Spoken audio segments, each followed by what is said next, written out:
হে বন্ধুরা, আজকে আমি তোমাদের সাথে একটা সুন্দর মাশরুমের রেসিপি শেয়ার করব।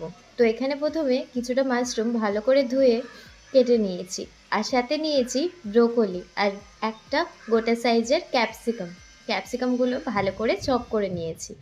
তো এই রেসিপিটা কিন্তু সবাই অবশ্যই একবার করে ট্রাই করো। তো কড়াইতে প্রথমে ভালো করে একটু তেল গরম করে সাথে দিয়ে দিলাম রসুন কুচো আর লঙ্কা কুচো, আর সাথে তারপরে দিয়ে দিলাম ওই কেটে রাখা ব্রোকলিগুলো। আর এবার ভালো করে নাড়াচাড়া করার পরে আমি ক্যাপসিকাম আর স্প্রিং অনিয়ন যেটা কুচি করে রেখেছিলাম সেটাও দিয়ে দিলাম। এদিকে আরেকটা প্যানে মাশরুম হালকা তেল আর লবণ দিয়ে ফ্রাই করে নিলাম।